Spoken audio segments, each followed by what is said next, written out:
അപ്പോൾ നമ്മൾ ക്രൂ എന്ന് പറഞ്ഞ ഹിന്ദി സിനിമ കാണാൻ വേണ്ടി വന്നേക്കാണ്. കരീന കപൂർ, കൃതി സനോൻ, തബു. അപ്പോൾ ഞങ്ങൾ ഇന്ന് രാവിലെ ഇവിടെ കോയമ്പത്തൂർ ബ്രോഡ്വേ സിനിമാസ് ഐമാക്സ് ലേസറിൽ രാവിലെ Godzilla Kong The New Empire കണ്ട്. അതിനുശേഷം ആടുജീവിതം അവിടെ എപ്പിക് സ്ക്രീനിൽ കണ്ട്.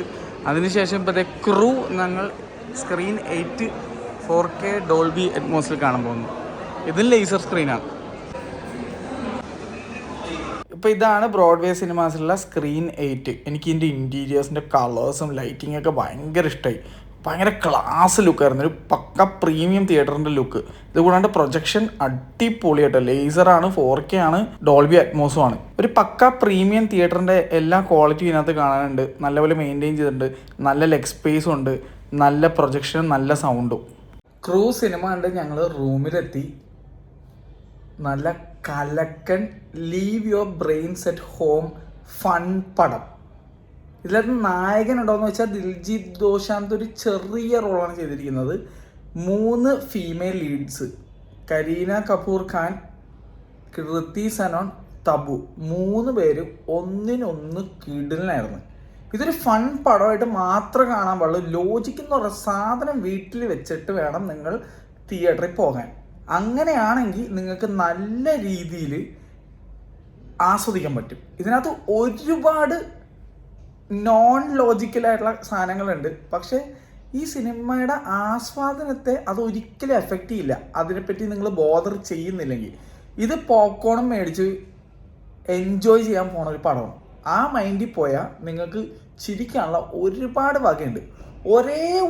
ഒറ്റൊരു സീൻ മാത്രമേ എനിക്ക് ഇച്ചിരി ക്രിഞ്ചായിട്ട് തോന്നിയുള്ളൂ. ഒറ്റൊരു സീൻ, അത് ലാസ്റ്റ് ഒരു പ്ലെയിൻ ലാൻഡിങ് ഉണ്ട്. അത് ഭയങ്കര ക്ലീശയായിട്ടുള്ള ഒരു സാധനമായിരുന്നു. അതും ജയ് മാതാദി എന്നൊക്കെ പറഞ്ഞ് ഒരു അത് മാത്രം എനിക്ക് അങ്ങോട്ട് തയ്ച്ചില്ല. അതൊഴിച്ചു നിർത്തിക്കഴിഞ്ഞാൽ ബാക്കി എല്ലാം നല്ല ഫണ്ണായിട്ടാണ് എനിക്ക് ഫീൽ ചെയ്തത്. ഞാൻ ആ ഫൺ സീനിൽ തന്നെ എടുത്തത്. ഞാൻ ആ ലാസ്റ്റ് സാധനം ഫണ്ണായിട്ട് എടുത്താണ്, പക്ഷെ അത് കുറേ കണ്ടിട്ടുള്ളതുകൊണ്ടാണ്, കണ്ടുമടുത്ത ഒരു സാധനം കൊണ്ടാണ്. അല്ലാത്ത സംഭവങ്ങൾ എനിക്ക് ഭയങ്കര ഇഷ്ടപ്പെട്ടു. എന്ന് വെച്ചാൽ ഇവർ 3 പേരും ആർമാദിക്കാൻ വന്ന പടം. എനിക്ക് തോന്നുന്നു ഇവർ ഈ സിനിമയുടെ സെറ്റിൽ തന്നെ എനിക്ക് തോന്നുന്നു ആർമാദിച്ചിട്ടുണ്ട് നല്ല രീതിയിൽ. പിന്നെ ഇതിനകത്ത് ഇവർ 3 പേരും ഔട്ട്ഫിറ്റ്സ് ഒക്കെ ഇട്ട് അങ്ങോട്ട് ആർമാദിച്ചേക്കണേണ്.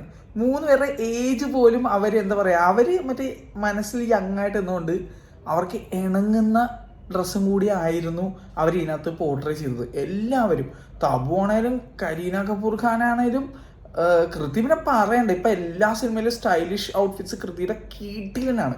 കൃതിയുടെ സ്റ്റൈലിസ്റ്റിന് ഒരു വലിയ കൈഡി കൊടുത്തേ പറ്റുള്ളൂ കൺസിസ്റ്റൻ്റ് ആയിട്ട് എല്ലാ പടത്തിലും കിടിലനായിട്ട് ചെയ്യുന്നതിന്. ഇവർ കരീന ആണെങ്കിലും ശരി, തബു ആണെങ്കിലും ശരി, എൻ്റെ പൊന്നെ അടിപൊളി എന്ന് പറഞ്ഞാൽ ഒരു രക്ഷ ഉണ്ടായിരുന്നില്ല. എനിക്ക് പേഴ്സണലി വളരെ ഇഷ്ടമായി. പക്ഷെ ആ ഒരു മൈൻഡിൽ കാണണം നിങ്ങൾ. ആ മൈൻഡ് നിങ്ങൾ ചെന്ന് ഇരുന്ന് ഈ സിനിമ കണ്ടാൽ നിങ്ങൾക്ക് തീർച്ചയായിട്ടും ഇഷ്ടമാവും. അല്ലാതെ ലോജിക്ക്, മറ്റത് മറിച്ചത്, ബോളിവുഡിനോടുള്ള ഹെയ്റ്റ്, ആ മൈൻഡിലൊക്കെ ചെന്നാൽ ഈ സിനിമ പിടിക്കത്തില്ല. ഇത് ഫണ്ണായിട്ട് കാണാനുള്ള മൈൻഡിൽ പോകണമെങ്കിൽ അടിപൊളിയായിരിക്കും. ഞാൻ കണ്ട theatre Dolby Atmos laser screen, Broadway സിനിമാസില്ല, സ്ക്രീൻ 8. എന്ത് ക്ലാരിറ്റി ആയിരുന്നു എന്നറിയാമോ? എൻ്റെ ഏറ്റവും ഇഷ്ടപ്പെട്ട തിയേറ്റർ കോംപ്ലക്സായി മാറിയിരിക്കുകയാണ് ബ്രോഡ്വേ സിനിമാസ്. കാരണം എല്ലാ സ്ക്രീനും ഞാൻ കയറിയത് 4 ടൈപ്പ് സ്ക്രീനിൽ ഞാൻ കയറി. 2 തവണ ഇപ്പം മൊത്തത്തിൽ ഐമാക്സ് ഇവിടെ ഒന്ന് കണ്ടത് എണ്ണം എടുത്ത് നോക്കിക്കഴിഞ്ഞാൽ എനിക്കിപ്പോൾ എത്രയായി? 3 തവണ 3 സിനിമകൾ ഇതേ സ്ക്രീനിൽ തന്നെ ഐമാക്സിൽ കണ്ട്. ആദ്യം തന്നെ അക്വാമാൻ 2 കണ്ടു. പിന്നെ അതിന് ശേഷം ഡ്യൂൺ ഐമാക്സ് സെയിം സ്ക്രീനിൽ കണ്ടു. ഇന്ന് രാവിലെ നമ്മുടെ ഗോഡ്സില കോങ് ന്യൂ എംപയർ കണ്ടു. ഒരു രക്ഷയില്ലാത്ത എക്സ്പീരിയൻസ് ആയിരുന്നു. അതിൻ്റെ ഫുൾ വീഡിയോ ഞാൻ ഇട്ടിട്ടുണ്ട് ചാനലിൽ, അത് കണ്ടു നോക്കിയാൽ മതി. ഡ്യൂണിൻ്റെ വീഡിയോ ഞാൻ ഇടാം. ഈ വീഡിയോ വന്നതിന് ശേഷം ഡ്യൂണിൻ്റെ വരുള്ളൂ. പിന്നെ നമ്മുടെ എപ്പിക് സ്ക്രീനിൽ ആടുജീവിതം കണ്ടു. 2ാമത് കണ്ടതാണ്. വനിതാ വനിതയിൽ ഓൾറെഡി കണ്ടിട്ടാണ് ഇങ്ങോട്ട് വന്നത്. വനിതാ വനിതയിൽ കണ്ടത് വേറെ ലെവൽ എക്സ്പീരിയൻസ് ആയിരുന്നു. എപ്പിക് സ്ക്രീനിൻ്റെ എക്സ്പീരിയൻസ് വേറൊരു തരമായിരുന്നു, വേറെ ടൈപ്പ് സാധനമായിരുന്നു. ഒരു മിനി ഐമാക്സ് ഫീല്, അങ്ങനത്തെ മിനി എന്നല്ല, ഒരു അത്യാവശ്യം നല്ലൊരു ഐമാക്സ് ഫീലാണ് എനിക്ക് എപ്പിക്കിൽ നിന്ന് കിട്ടിയത്. ശരിക്കും പറഞ്ഞാൽ ഇന്ത്യൻ വെർഷൻ ഓഫ് ഐമാക്സ് എന്നാണ് ഞാൻ അതിനെ ഡിസ്ക്രൈബ് ചെയ്യാൻ ഞാൻ താല്പര്യപ്പെടുന്നത് എൻ്റെ ഒരു അഭിപ്രായത്തിൽ. അതിനുശേഷം ഇപ്പോഴത്തെ സ്ക്രീൻ 8 എല്ലാം കിടിലുണ്ട്. പിന്നെ ഇവരുടെ സീറ്റിങ് കോയമ്പത്തൂരിലുള്ള ഈ ബ്രോഡ്വേ സിനിമാസിൻ്റെ സീറ്റിങ് കിടിലൻ. ഈ നല്ല സീറ്റിങ്ങും കിടിലൻ പ്രൊജക്ഷനും കിടിലൻ സൗണ്ടും എല്ലാം വെച്ചിട്ട് മര്യാദയുള്ള ടിക്കറ്റ് റേറ്റും. അതിന് തമിഴ്നാട് ഗവൺമെൻറ്റിനോട് നന്ദി പറഞ്ഞേ പറ്റുള്ളൂ. ഇവിടെ ഒരുപാട് തിയേറ്റേഴ്സ് ഉണ്ട്. എല്ലാ തിയേറ്റേഴ്സിലും ഇൻക്ലൂഡിങ് നമ്മുടെ നാട്ടിലുള്ള മൾട്ടിപ്ലക്സ് ബ്രാൻഡായിട്ടുള്ള ടീമുകൾ ഇവിടെ ഉണ്ട്. പക്ഷെ അവരെ വരെ ചങ്ങല കിട്ടിയേക്കാണ്. ഇത്ര രൂപക്ക് മുകളിൽ പോപ്കോണും ഇത്ര രൂപക്ക് മുകളിൽ ടിക്കറ്റും വാങ്ങാൻ പാടുള്ളൂ. അതിൻ്റെ മുകളിൽ പാടില്ല.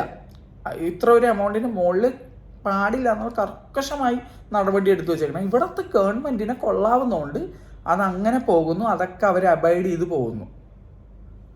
അടിപൊളിയടി. എനിക്ക് പേഴ്സണലി വളരെ ഇഷ്ടമായി. My favourite theatre complex I have been to in my lifetime ഞാൻ പറയാം. കാരണം ഇവിടെ എല്ലാ സ്ക്രീനും സൂപ്പർ. നിങ്ങളൊന്ന് ആലോചിച്ച് നോക്കിയേ, എല്ലാ സ്ക്രീനും ലേസർ ഡോൾബി അറ്റ്മോസ് 4K. അതിൽ 2 സ്പെഷ്യൽ സ്ക്രീനും, ഒരു എപ്പിക് സ്ക്രീനും ഒരു ഐമാക്സ് ലേസർ 3D, പിന്നെ 2 ഗോൾഡ് സ്ക്രീനും എന്തുകൊണ്ട്. ഗോൾഡ് കയറിയില്ല, അടുത്ത തവണ വരുമ്പോൾ ഗോൾഡും കയറുന്നതാണ്. എന്തായാലും ഗോൾഡും കൂടെ ഒന്ന് നമുക്ക് കയറി നോക്കാം. അതൊക്കെ മര്യാദയുള്ള റേറ്റാണ്. അതിനുള്ളത് അവർ പ്രൊവൈഡും ചെയ്യുന്നുണ്ട്. ഈവൻ ഫുഡ് ഞാൻ അവിടുന്ന് കഴിച്ച എല്ലാ ഫുഡുകളും അടിപൊളിയായിരുന്നു. എനിക്ക് പേഴ്സണലി വളരെ ഇഷ്ടപ്പെട്ടു. പിസ്സയാണ് ഞാൻ മെയിനായിട്ട് കഴിച്ചത്. പിസ്സ എനിക്ക് ഭയങ്കര ഇഷ്ടമായി. സൂപ്പർ, ഒന്നും പറയാനില്ല. എനിക്ക് വളരെ ഫോർ ദ പ്രൈസ് 280 റുപ്പീസ് എങ്ങാണ്ടുമായിരുന്നു. I loved it. എനിക്ക് ഇഷ്ടപ്പെട്ടു. എന്തായാലും ഈ സിനിമ എങ്ങനെ ഉണ്ടായിരുന്നു വെച്ച് കഴിഞ്ഞാൽ ക്രൂ ഫൺ വാച്ചായിരുന്നു. കട്ട fun watch. I love the movie. ഞാൻ ആ മൈൻഡിലാണ് കണ്ടത്. അതുകൊണ്ട് തന്നെ എനിക്ക് നല്ല രീതിയിൽ എൻജോയ് ചെയ്യാൻ പറ്റി. ഇതിനകത്ത് വേറെ ഒരുപാട് നടന്മാരൊക്കെ ഉണ്ട്. പക്ഷേ അവരൊക്കെ ചെറിയ റോൾ സീനിലാണ്. ഇവർ 3 പേരുമാണ് തകർത്തേക്കണം. പിന്നെ ഒരു കുറച്ച് പ്രായമുള്ള റോൾ ചെയ്തേക്കുന്ന ഒരു മച്ചാനുണ്ട്. അയ്യോ, പുള്ളീനെ ബേസ് ചെയ്തിട്ടാണ് സിനിമയുടെ ആ തുടക്കത്തെ മെയിൻ സംഭവങ്ങൾ. പുള്ളിയുടെ അങ്ങനെ ഒരു റോളായിരിക്കണം നമ്മൾ ജന്മത്ത് പ്രതീക്ഷിക്കൂല. ഒരു നൈസ് ട്വിസ്റ്റ് ഉണ്ട്. അത് ഒരു ഫണ്ണി ട്വിസ്റ്റാണ്. എനിക്ക് പേഴ്സണലി ഇഷ്ടമായി. നല്ല എൻജോയബിൾ വാച്ചായിരുന്നു. അനുഭവം ഇപ്പോൾ വരും. അനുഭവം ടോയ്ലറ്റിൽ പോയി എങ്ങനെയാണ്. അനുഭവം വന്നു കഴിഞ്ഞിട്ട് അനുഭവയുടെ അഭിപ്രായം പറയും. അതും കൂടെ കേട്ടിട്ട് നിങ്ങൾ വീഡിയോ നിർത്തുക. അപ്പോൾ എങ്ങനെ ഉണ്ടായിരുന്നു എന്ന് എന്നോട് ചോദിക്കുകയാണെങ്കിൽ ഞാൻ പറയുകയാണ് ഫൺ വാച്ച്, പ്യുവർ ഫൺ കിഡിലം വാച്ച്. എനിക്കിത് തിയേറ്ററിൽ പോയി കണ്ടതിൽ ഒരു സങ്കടമില്ല. എസ്പെഷ്യലി ഞാൻ ഇവിടെ കണ്ടുകൊണ്ട് ഒന്നും പറയാനില്ല. കിഡില്. നമ്മുടെ നാട്ടിലാണെങ്കിൽ ഇത് വനിതയിലോ ഏതെങ്കിലും ലേസർ 4K അറ്റ്മോസ് ഉള്ള സ്ഥലത്ത് പോയി ഈ സിനിമ കണ്ടുപോകുക. നല്ല കിഡിലിനായിട്ടാണ്, ക്ലാരിറ്റിയിലാണ് ഈ സിനിമ എടുത്തു വെച്ചിരിക്കുന്നത്. നല്ല സൗണ്ടും നല്ല ക്ലാരിറ്റിയിലുമാണ് ഈ സിനിമ പൊതുവെ എടുത്തു വെച്ചിരിക്കണമെന്ന് മനസ്സിലായി. എൻ്റെ പ്രൊഡ്യൂസർ അനിൽ കപൂറും വേറെ ആരൊക്കെയോ ഏകത കപൂർ, അങ്ങനെ കുറേ ടീമുകളാണ്. 4 കപൂർമാർ ചേർന്നിട്ടാണ് നന്നായിട്ട് ചെയ്തിട്ടുണ്ട്. ഇതിൻ്റെ ഡയറക്ടർ ആരാണെന്ന് എനിക്ക് മനസ്സിലായില്ല. I have no idea. എന്തായാലും നിങ്ങൾക്ക് ആർക്കെങ്കിലും അറിയാമെങ്കിൽ ഒന്നതും കൂടി കമൻറ്റ് ചെയ്യാം. എന്തോ നീ എനിക്ക് ഇഷ്ടപ്പെട്ടു. പക്ഷെ ആകെയുള്ള പ്രശ്നം എന്ന് പറഞ്ഞാൽ സബ് ടൈറ്റിൽ ഉണ്ടായിരുന്നില്ല. അത് മാത്രം എനിക്കുണ്ടായ പ്രശ്നം. കാരണം ഞാൻ വിചാരിച്ചു കോയമ്പത്തൂർ ആയതുകൊണ്ട് എന്തായാലും സബ് ടൈറ്റിൽ ഉണ്ടാവും എന്ന് വിചാരിച്ചു. പക്ഷെ സബ് ടൈറ്റിൽ ഉണ്ടായിരുന്നില്ല. പക്ഷെ എന്നാൽ കൂടെ ചില സ്ഥലങ്ങളിൽ മാത്രമേ എനിക്ക് ഡൗട്ട് വന്നുള്ളൂ. അത് ഞാൻ ഏട്ടനായിട്ട് അപ്പം തന്നെ ക്ലിയർ ചെയ്തു. ബാക്കി സ്ഥലങ്ങളിലൊക്കെ ശരിക്കും പറഞ്ഞാൽ കോമഡിയൊക്കെ എനിക്ക് ചിരിക്കാനൊക്കെ പറ്റിയിട്ടാണ്. എന്താണാവോ, ചിലപ്പോൾ കുറേ നാളായിട്ട് ഇങ്ങനെ ഹിന്ദി സിനിമ കണ്ടിട്ടുണ്ട്. അവിടെ നിന്നൊക്കെ എന്തൊക്കെയൊക്കെയോ മനസ്സിലാവുന്നുണ്ട്. പിന്നെ എടുത്തു പറയാനുള്ളത് ഇവരുടെ ഡ്രസ്സിങ് ആണ്. ദൈവമേ, 3 പേരെ ആരെ നോക്കണം എന്നുള്ള അവസ്ഥയായിരുന്നു. ഈവൻ തബൂനെ ആയിക്കോട്ടെ കരീനിനെ ആയിക്കോട്ടെ, എൻ്റെ ദൈവമേ ഒരു രക്ഷയില്ല. പിന്നെ കൃതിയിൽ നമുക്കറിയാലോ, ഓൾറെഡി ആള് നല്ല ബോഡി ഫിറ്റാണ്, ഡ്രസ്സിങ് സെൻസ് നമുക്കറിയാം. പക്ഷെ ഇവർ രണ്ടുപേരും ഇത്ര ഏജ്ഡ് ആയിട്ടും അയ്യോ കണ്ടാ പറയില്ല. ആ കൃതിയുടെ കൂടെ തന്നെ ആ സെയിം ഏജിലുള്ള 2 പേരായിട്ടേ തോന്നുള്ളൂ. ഒരു രക്ഷയില്ലായിരുന്നു കേട്ടോ ഡ്രസ്സിങ്. എല്ലാം അവരുടെ ബോഡിക്ക് പറ്റിയിട്ടുള്ള കറക്റ്റായിട്ടുള്ള ഡ്രസ്സിങ്ങാണ് അവർ ചെയ്തിട്ടുണ്ടായിരുന്നത്. ഭയങ്കരമായിട്ട് ഇഷ്ടപ്പെട്ടു. എനിക്ക് മൂവി ശരിക്കും പറഞ്ഞാൽ ഭയങ്കര ഇഷ്ടപ്പെട്ടു. എനിക്ക് തോന്നുന്നു ഒരു യങ്സ്റ്റേഴ്സ് പിള്ളേർക്കൊക്കെ കാണാൻ പറ്റുന്ന ഒരു നല്ലൊരു പോപ്കോണൊക്കെ കഴിച്ച് ചില്ല് ചെയ്ത് കാണാൻ പറ്റുന്ന ഒരു മൂവിയാണ്. എന്തായാലും കൊള്ളാം. ആടുജീവിതം കണ്ടിട്ട് ആ ഒരു സങ്കടം മാറ്റിയത് ഈ ഒരു സിനിമയുടെ. കാരണം മറ്റേത് നമ്മളിങ്ങനെ ഫുൾ ഡൗൺ ആയിട്ടിരിക്കുകയായിരുന്നല്ലോ. അപ്പോൾ അത് കഴിഞ്ഞിട്ട് ഈ ഒരു സിനിമ കണ്ടപ്പോഴേക്ക് ശരിക്കും ഭയങ്കരമായിട്ട് ഇഷ്ടപ്പെട്ടു. ഒരു പോപ്കോൺ മൂവി കേരള. പിന്നെ ഇത് ഒരു പക്ക ഫാമിലി മൂവി ആണോ വെച്ചാൽ അല്ല എന്ന് പറയുന്നത്. കുറച്ച് അഡൽട്ട് ടൈപ്പ് ജോക്സും പരിപാടിയും സംഭവങ്ങളൊക്കെ ഉണ്ട്. പക്ഷേ എന്നാൽ രസമാണ്, ഭയങ്കര രസമാണ്. നമ്മൾ ആ ഒരു ഫൺ രീതി കണ്ടുവച്ചാൽ മതി. അങ്ങനെ ഇതാണെങ്കിൽ നിങ്ങൾക്ക് ഇഷ്ടപ്പെടും. എന്തായാലും ഞങ്ങൾ ഇവിടെ നിന്ന് കോയമ്പത്തൂരിൽ നിന്ന് വിട പറയുകയാണ് വീട്ടിലേക്ക്.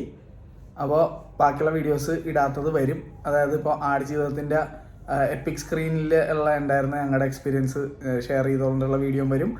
ഐമാക്സിൽ വന്നിട്ട് ഡ്യൂൺ 2 കണ്ടതിൻ്റെയും വീഡിയോ വരുന്നതായിരിക്കും. അതിന് മുന്നേ നിങ്ങൾ എന്തായാലും ഈ വീഡിയോ കാണാൻ പോകുന്നത്. അപ്പോൾ എല്ലാവർക്കും ഗുഡ് നൈറ്റ്, ബൈ ബൈ.